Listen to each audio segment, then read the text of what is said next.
My God, it was so joyfully disgusting. She tells Pedro evil likes kids and kids like evil.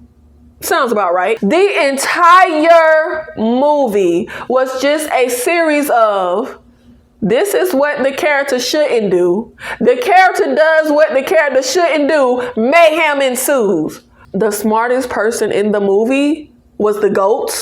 Welcome to my nightmare. From the prime time. Hello, beautiful people. In this video, I will be reviewing the new horror movie When Evil Lurks, about two of the dumbest brothers fighting demon possession in their small town. Everything pops off when one night Pedro and Hemi hear gunshots and decide to go out the next morning to investigate. They end up finding a cleaner killed and chopped in half. Now, I really enjoy the world they create here. The lore is really fascinating. I also enjoy how everything unfolds and how stuff gets revealed. When we get to the neighbor Maria's house, and we're trying to figure out, is anyone looking for someone? Because we don't know who was killed. And she's like, he was coming to kill my son. He needs to kill my son. I was kind of like, wait, what?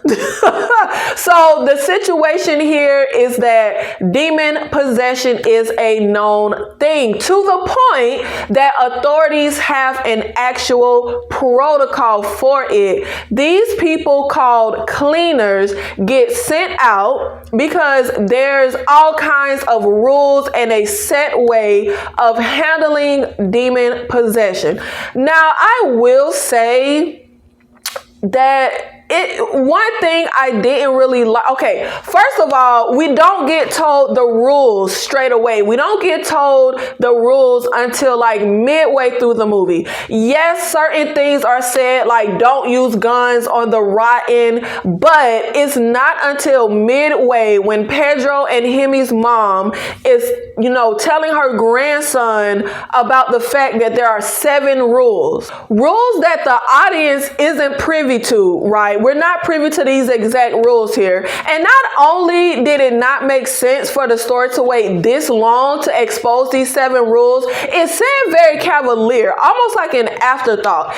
And the disregard for the actual rules was so mind-boggling to me in this movie. The grandma herself says one of the rules is to not say the name of the demons. And she literally proceeds to say the name of the demons. A lot of the character actions were extremely, nauseatingly frustrating for me. Just confusing, idiotic decisions. Particularly the fact that demon possession is a known thing. Everyone knows it is real. It exists, but it is a phenomenon that happens in the big cities, not small towns. However, if somebody tells me demons walk amongst the cities, why in the world would it be so completely far-fetched to believe that the demon is in a small town? Like that, I could see people kind of like, well, no, that don't happen here. But the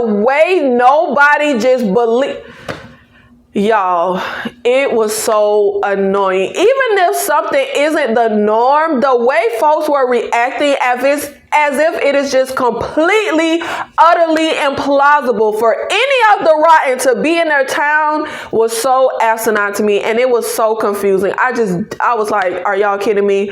Maria's son had been possessed and waiting on a cleaner for an entire freaking year.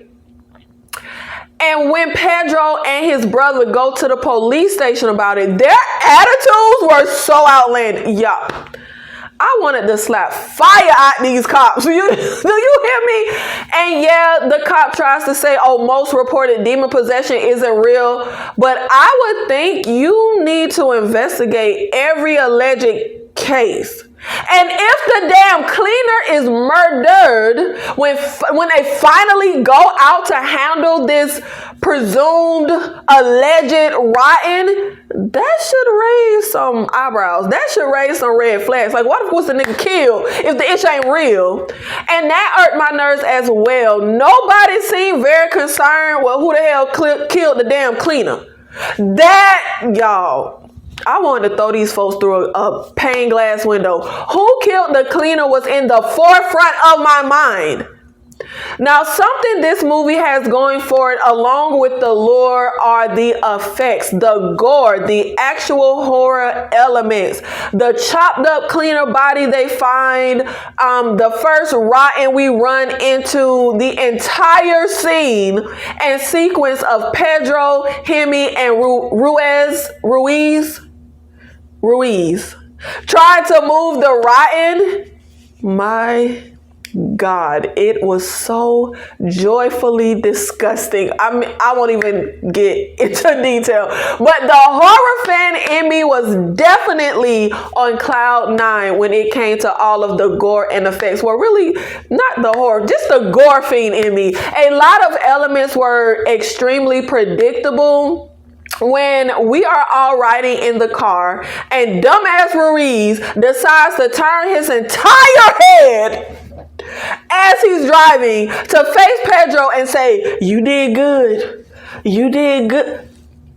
It was so obvious they was about to either A, wreck out, or have a near crash and swerve and lose a dang rotten, which is exactly what happened. There are many ways to cause them to crash or swerve that did not include old boy stupidly staring at the passenger for an extended period of time. Baby, come on now, child. And then, like idiots, after we swerve, I'm talking about big swerve, we don't check the body in the back of the truck. We just keep driving. I knew damn well, again, predictable, that when they finally stopped, the body would not be there. So they are basically trying to drive the rotten out of their town. They want to get it as far enough away to not affect them, and I guess just be someone else's problem. Which tells you right there the type of humanitarians we dealing with, because it's this whole thing that you can't just kill the rotten, right? So we trying to just get it out of our town. The body of the rotten is gone. Surprise. And Ruiz is just kind of like, we far enough, it's not our motherfucking problem. The main reason I could not really enjoy this movie was the constant dumb ass choices of the characters. So I'm gonna get into another predictable scene as well as some of those dumb ass idiotic decisions. Ruiz went to shoot Maria's possessed son, right? And she tells him, before they take the body out of town, and she tells him, you can't kill evil with the gun, it'll only get worse. Again, this is a known phenomenon. There are 7 rules. Grandma know them. It's a whole protocol. So why isn't Ruiz already aware of the fact that you can't use a gun on evil? Anyways, he's able to temper his anger, not shoot the evil in that moment, even though the rotten is saying, kill me, Ruiz, kill me, you coward, before I move to your wife's belly and possess the life inside of her. The second that mom said, kill me, I was like, okay, that's the evil talking. That's the evil talking. It wants him to shoot so it can get worse, like Maria said. So later, after being told, okay, let's say he didn't know the rules. Later on, after he finds out from Maria that you can't shoot the evil because it'll get worse, Ruiz is on his farm with his pregnant wife and one of their goats are possessed. Which I don't know how, maybe I'm an idiot, but I literally had to rewind this scene like 5 times and I could not tell the possessed goat was possessed. Like, he looked just like a regular goat. He looked like the other goats that was surrounding him. So I'm not sure how the wife spotted it. to start screaming and pop this all off. But anyways, again, Ruiz has the damn gun to shoot the goat. Why even grab the mother-freaking gun? Like, why even grab it? Why grab something you can't use? His wife is literally screaming at him, don't kill it with the firearm. You'll doom us both. The second she said, baby, just drop it. Just drop the gun. He fires a shot in the air. All the goats scatter, run, except the one possessed goat. And he decides it's a smart idea to point the gun that he ain't supposed to shoot at the goat. The goat walk up like a real player from the Himalayas, up on the gun. The gun is touching the goat's forehead, and Ruiz does like loosen the tension on the gun, but his finger is still on the trigger, and the gun is still pointed at the goat's head. Now his wife is screaming not to use the gun, telling him to use the axe instead. She goes to grab it, right? So the goat say, bah, and Ruiz shoots him. Immediately, his wife bashes him in the head with the axe and then herself. Presumably, she was possessed, because I don't think you can hack yourself in the head with an axe and then keep on doing it. Now, honestly, the way I read the scene was the bad startled Ruiz, and it caused him to like jump and pull the trigger. I don't think he initially like intentionally shot the gun. I do think it was like a startle response. That's how I read the scene. However, it was still dumb as hell to have the gun and have the gun pointed at the goat, demon goat, and have your finger on the trigger. Everything with this was just stupid. Especially when Ruiz just went through, bro, we just went through this with Maria. Especially when he has his wife screaming, pleading with him to not use the gun, use the axe. First of all, when he ran out there when she was screaming, don't even have the gun. But okay, you got the gun. Drop it. Get the axe.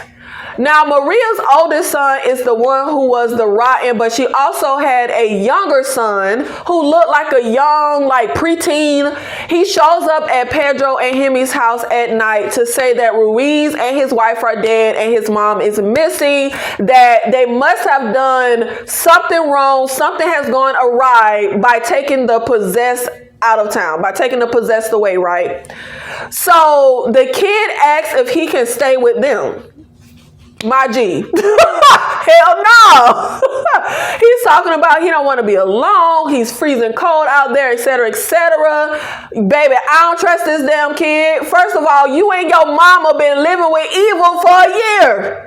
Second of all, somebody had to kill the cleaner. And who knew about the cleaner and the rotten outside of Maria and her son and whatever officials they contacted that sent the cleaner, which they don't even damn believe the case. So it gotta be Maria or her son who killed the cleaner for me, or the possessed, but Hemi says no.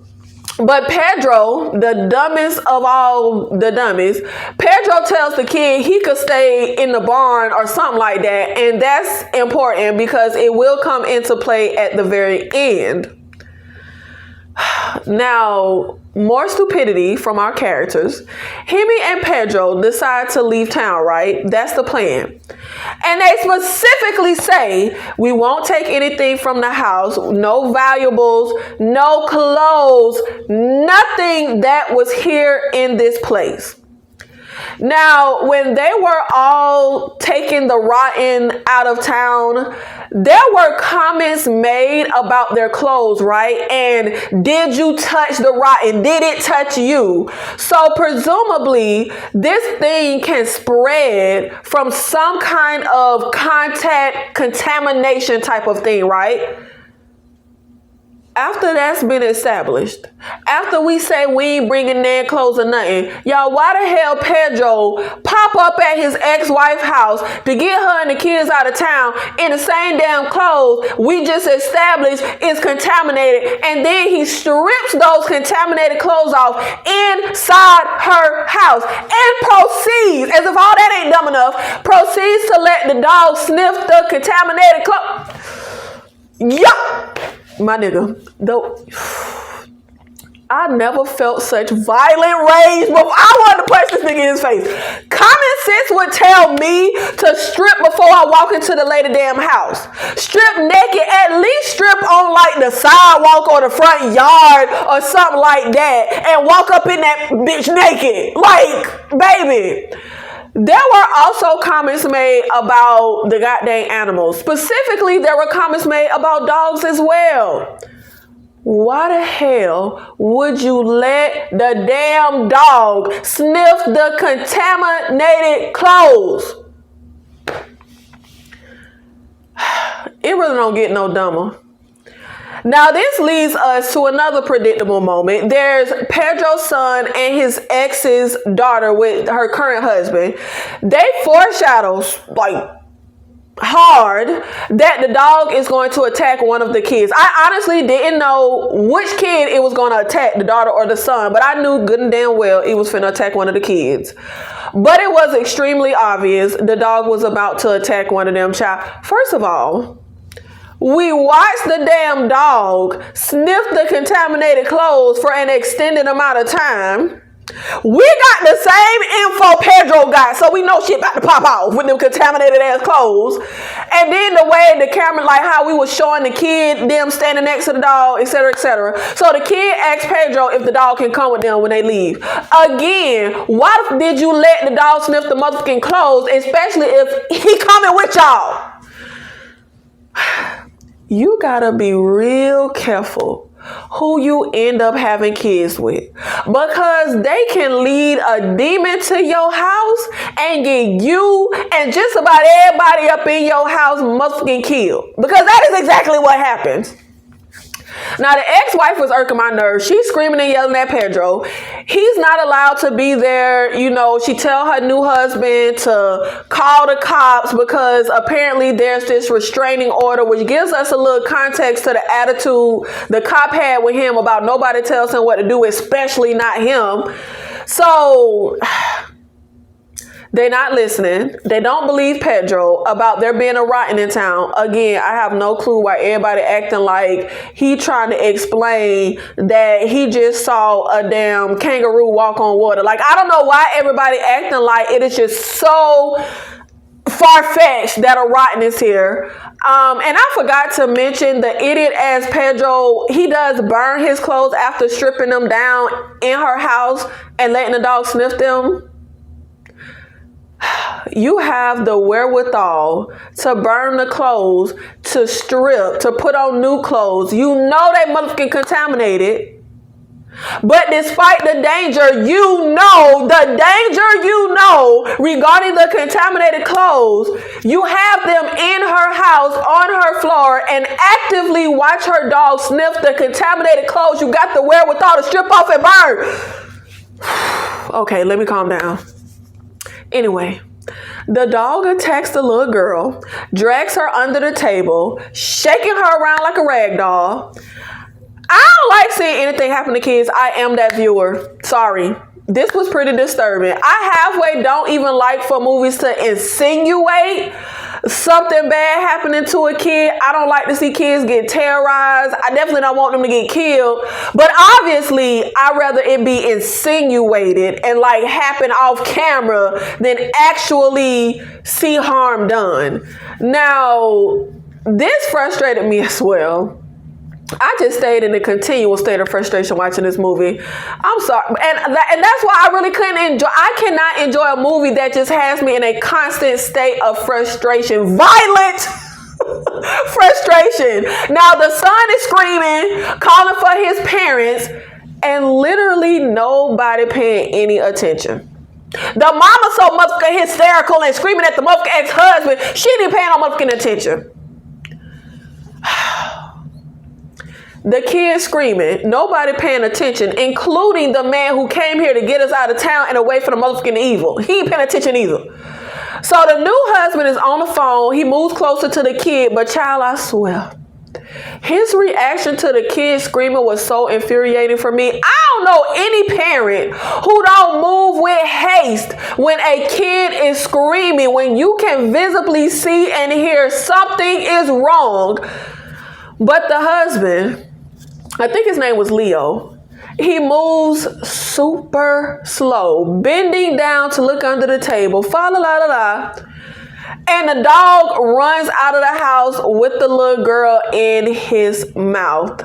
Now, if I'm Pedro, I'm just gonna snatch up my motherfucking kids and get the fuck up out of Dodge City. Y'all niggas ain't listen. It's too late for the little girl. The dog done got he possessed. Sorry for y'all, but obviously the evil is here and there's nothing I could do about it. Y'all ain't listening to me. And I'm an idiot myself. Like if I'm Pedro, I'm just gonna get my kids to get the fuck up out of here. But that's not what happens. Leo runs out after the dog to get his daughter. Pedro tries to tell him, don't use the gun. You'll find a demon, not a dog. He also runs into cops and says something, but nobody listening. And honestly, the way he gave a message to the cops, I'm just like, bro, you ain't saying this with no sense of urgency or emergency. But it ain't make no sense to me. Pedro goes running through the neighborhood after Leo. Y'all, why Pedro turned the block, finds Leo shooting the dog, and then immediately turn the hell back around and go back to the motherfucking house? Baby, why the hell was you out here? What was you even running after him for? I could have told you this was pointless. Leo was ahead of you, and he had a gun, and he ain't listening to, look, I can't talk, I'm sorry. He ain't listening to you. Obviously, it's gonna be too late for the little girl, for him shooting the gun. I ain't running through the damn streets. Like, for what? Now, by the time Pedro gets back to the house, the little girl is back. And the mom is hugging her. Baby, that damn dog grabbed your daughter by the motherfucking head, and she comes back home without a scratch on her. Child, me and my kids would have been gone before the demon little girl got back to the motherfucking house. Like, I would have chucked the deuces. Sorry. But I was looking at this lady like, your ex just told you that the evil has made its way to the town. Your daughter, who just got dragged off in a dog's mouth, comes back without a scratch, and you just hugging her? The ex-wife irked my damn nerve. First of all, her being hysterical and screaming at Pedro and that whole display was irking me. But then, being dumb enough to not suspect anything is amiss when her daughter comes back unscathed after being dragged the hell down to hell in a dog's mouth. I was like, just die, lady. Goddamn, just die. So Pedro gets both his sons and gets the heck up out of Dodge City. And Leo comes back, runs the mom over with the car. So we meet up with Hemi and mom, and we getting out of town, driving out of town. Now, as we're on the road, the ex Sabrina calls Pedro's mom phone. And he takes the phone, answers it. Y'all, when I tell you I was so frustrated, my head was literally about to explode. Like, I was on the verge of a stroke. I was so worked up. You know the motherfucking evil is in town. You saw the motherfucking dog, then the little girl, then Leo, then your ex-wife got hit by a car. Like, you saw this evil move from the clothes to the dog to the little girl to Leo. Now Sabrina motherfucking calling you after you saw her motherfucking get killed. You know your ex is dead, but your dumb ass gonna sit on the phone with her for what? Why? Pedro, come on, bro. He ain't smart enough like the whole damn movie. Child, Pedro on the phone talking about Sabrina, I saw you die. Then why the fuck is you talking to a dead woman? So the ex is on the phone saying, I know where you are. I'll come get my kids. You don't know what I'm capable of. I'm not sitting here motherfucking talking to a demon. Eventually, he tosses the cell phone, breaks it, but I'm just like, that's what I would have done the second I saw the motherfucking caller ID. I would have literally chucked it out the damn car. Now, Hemi ends up with the idea to go to this cleaner that he used to know named Murta. I think that's how you pronounce that. These dumbass fools should have just left her the damn hell alone. Pedro's oldest son is autistic, and he ends up sleeping in the car with the kid, right? Everybody else is sleeping in the house. And their mom is in bed with the youngest son, Santino, I think his name was. Of course, Sabrina, the ex-wife, pops the up. When after she said, I know where you at, I'm coming to get my kids, you have no idea what I'm capable of, and I know she motherfucking dead and a demon, I'm gonna be on guard. But hey, that's just me. She snatches up the kid, and Pedro ends up seeing her jump off a balcony with the kid on the second motherfucking floor. But by the time he get downstairs, there's no sign of down below the balcony. Talk about a series of people making the worst possible decisions. You saw what happened when the dog ran off with the little girl.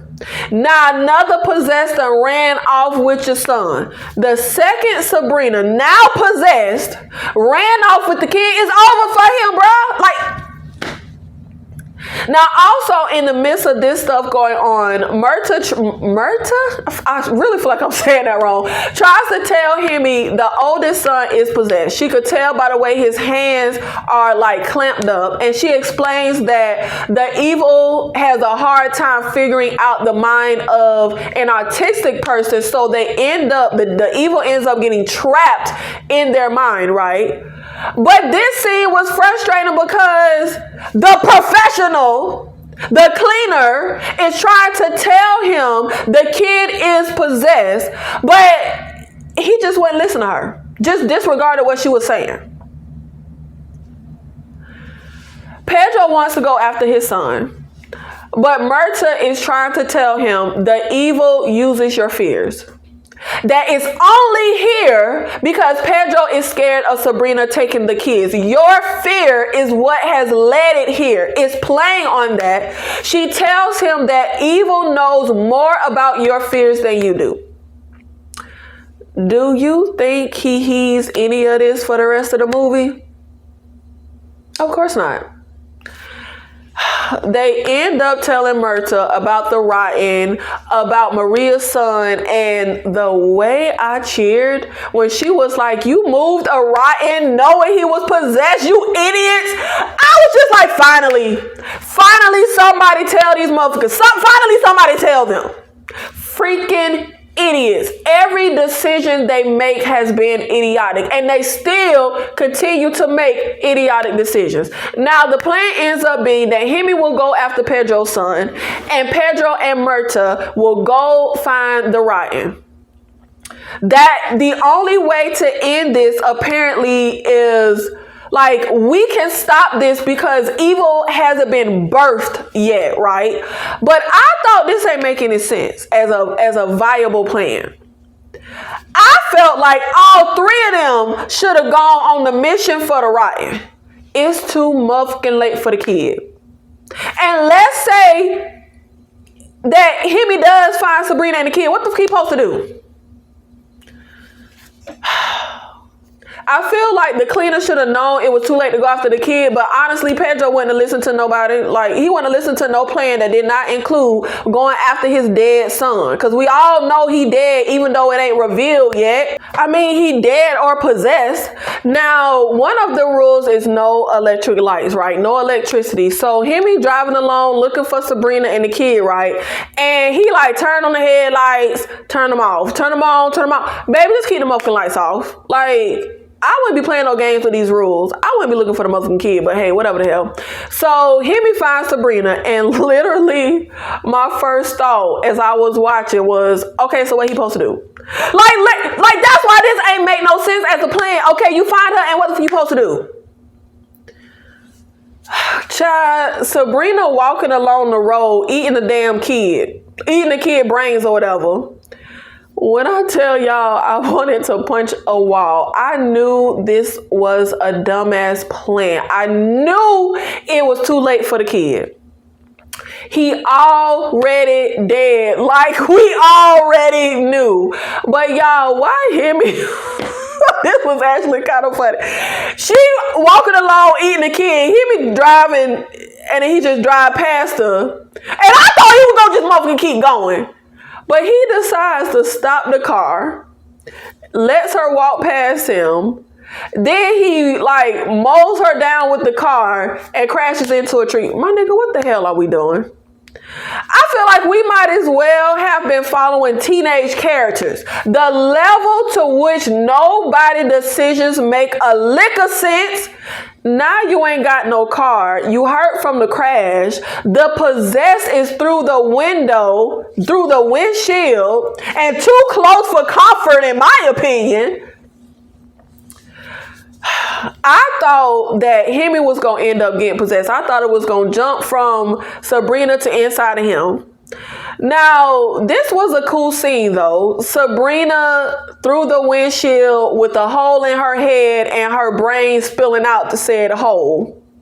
Epic. I would never want to be an actor. I couldn't act to save my life. I would love to be the person that does practical effects. Like, that really seems like the best job in the entire world. Like, this is epic. But honestly, I was far too annoyed during this viewing to really fully appreciate even like the gore and effects and horror elements that I said were good. Like, yes, they were good. They were highlights, but I couldn't fully enjoy them like to the fullest because I was in such a mode of fucking frustration. Really, y'all. And maybe I'm over dramatic, but I was frustrated. I was frustrated like these was real motherfucking people. Not one good decision was made the entire motherfucking movie. Not one. Pedro and Myrta get to this school. All the kids are like really like weird. She tells Pedro evil likes kids and kids like evil. Sounds about right. It's nighttime, but there's a class full of kids. Come on, Pedro. We know these kids ain't kids. They're basically protecting the rotten, right? And when we get back outside, we see this little girl. And Pedro, who's just idiotic decisions and brute force, gets fired up, beat the damn little girl down. I want my son. Your son is dead. I really just wanted the demon to be like, baby, your son dead. Now, Myrta ends up being like, if the kids are telling us that the rotten is somewhere else, that means it's here. Because the little girl was basically trying to say that the rotten was at some house explaining where to go, whatever the hell, right? But anyway, he get inside and we find that all the adults are dead and buried under some boards on like this stage. Baby, Myrta gives Pedro instructions, right? And tells him not to run. Why the first thing this nigga does is run? But anyway, Myrta needs Pedro to go get her stuff, her supplies, he gets them. Then she needs him to lift the rotten out so she can access his neck or something like that, right? She has these tools or whatever that she uses as a cleaner because, remember, we got to stop the evil from being birthed, right? But remember, it took 3 of them struggling to lift this rotten. So Pedro is having a hard time. Precisely another reason why I said it should have been Hemi and Pedro going with Myrta. Not only because the kid was a damn lost cause, but also because we should have been prepared, seeing as it took 3 of us to lift this rotten in the first place. Granted, we didn't know he was going to be under this floor or whatever, but still. Now, the little girl is talking to Pedro, the rotten is talking to him, and Myrta literally keeps telling Pedro not to listen to them. She told him earlier, it plays on your fear. It can manipulate. Why the hell would I listen to evil? Why would evil be trying to say anything to actually help me? Pedro has no sense, no logic. He only moves off of emotion. The little girl is telling him about going to get this axe right and where it's located in the office or whatever. Myrta is literally screaming at Pedro. Don't listen to her. It's a trap. Don't leave me alone. Who do he listen to? A, the cleaner. B, the evil. It's a terrible fate to be surrounded by idiots. Dumbass Pedro listens to the little girl, goes into the office for the axe, and of course, it was a trap. She was lying, like Myrta said, and it's not there, and Myrta ends up getting killed. And even though she specifically told him how you have to kill evil and how not to try and kill it, what does he decide to do? Move off emotion again and kill it in the way she said not to kill it. He bashes the rotten over the head. And of course, stupidity helps evil become birthed. Because misogyny always wins, and this idiotic man continued to make dumbass decisions and not listen to women. Y'all, I was literally so sick of these characters' stupidity. The entire movie was just a series of this is what the character shouldn't do. The character does what the character shouldn't do. Mayhem ensues. Ruiz didn't listen to his wife. Pedro and Hemi didn't listen to the rules the mom said. They actually yelled at her in that scene. Pedro didn't listen to Myrta. And Hemi didn't listen to her either. No matter how much of a mess Pedro and Hemi made with their decisions, they just would not listen to Myrta. Evil is birthed, and I was confused why Pedro let the evil walk past him and touch his forehead like real slow, like a lover. Why the fuck would you let it touch you? Pedro gets back home, evil birthed, town ruined, kids dead, ex-wife dead, Myrta dead, stupidity reigning supreme. He goes to take a shower, but can't wash off the blood that the evil put on his forehead when it touched him. And honestly, I ended the movie kind of confused, like, is Pedro possessed? Hemi is home as well. And baby, when I tell you, I was sitting there like, baby, where y'all mama? Like, y'all ain't worried about y'all? Hello? But the audience, of course, we saw that the autistic kid who was left in the car walked into the house where grandma was, walking, talking, not acting like his normal self. Now, why we left the possessed alone with grandma? I have no clue. Presumably because Myrta said the evil has a hard time figuring out the autistic mind and gets trapped. But I didn't take that to mean that it's a trap forever. I just took it to mean it's going to take a little more time. So remember the kid from earlier, Maria's youngest son. He's still here in that little stable barn thingy. And he tells Hemi that he was the one who killed the cleaner. That there was a voice in his head that told him to do it. And he fed the body to the pigs. And he also ate from said body. But I was also confused why they were back home, because wasn't the plan to leave town? Or does that just not matter no more? I guess they said F it. Let you go home and drink a beer. Pedro ends up pulling hair and a necklace out of his son's mouth when he starts choking on ice cream, apple ice cream. And apple has been my favorite fruit since I was a kid. And the thought of apple ice cream actually sounds pretty good. So yeah, he ate their mama. But y'all didn't wonder where your mama was when y'all went back to get the kid. This ain't made no sense for me. You went back to get a kid and your mama wasn't there. What was your thoughts? And Myrta told you the kid was possessed. I feel like I want to give When Evil Lurks a 4 out of 10, but it doesn't seem right for a movie with such top tier horror elements. So I'll have to give When Evil Lurks a solid 5 out of 10. I just cannot score it any higher. If we had this same lore with smarter characters, I could get behind it. But I honestly did not enjoy this movie much at all. I spent the entire runtime infuriated with the characters, and that does not create an enjoyable movie viewing experience for me personally. And I mean, as a huge horror fan, I expect and I can stomach some dumbass character decisions. I mean, come on now, child. It basically just comes with the territory.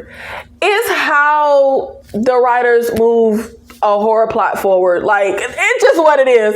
But literally every single decision was freaking stupid. The characters had no growth over the runtime. Like, we was the same idiots at the end that we were at the beginning. Love the gore. Love the effects. Love the world building. I want this setting with less idiotic characters. So please do a sequel with different characters.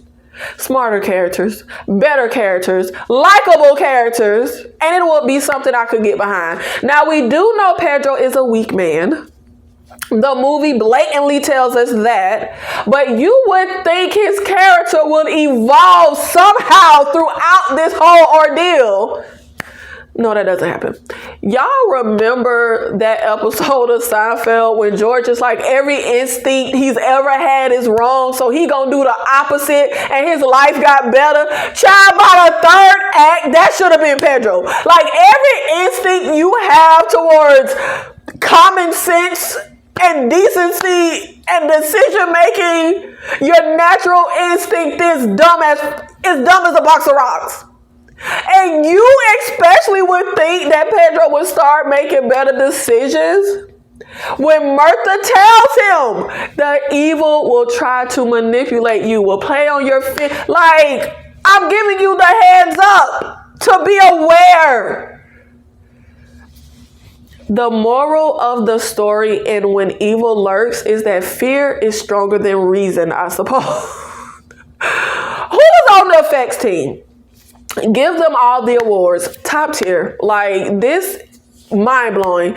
Now, y'all already know I don't watch previews, but I do usually read the synopsis. But When Evil Lurks, I didn't even do that. So I went into this one completely blind. I just saw the genre and I saw the cover art and the title, and I was like, I gotta watch this. So I knew absolutely nothing, and I do think that added to the enjoyment that I did have with this movie, because I didn't know it had nothing to do with demon possession. When Maria was like, he need to go kill my son, I was like, huh? The first like 10-15 minutes of the runtime, I was so engaged, really excited. It definitely started off strong for me, but ultimately the smartest person in the movie was the goats.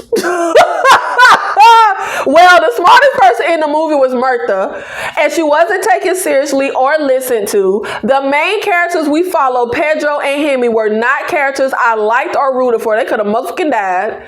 Unfortunately, frustration with the character decisions really ruined this movie for me. And I hate that. I really do. Because there is something special here with When Evil Lurks. The filmmakers got a lot right.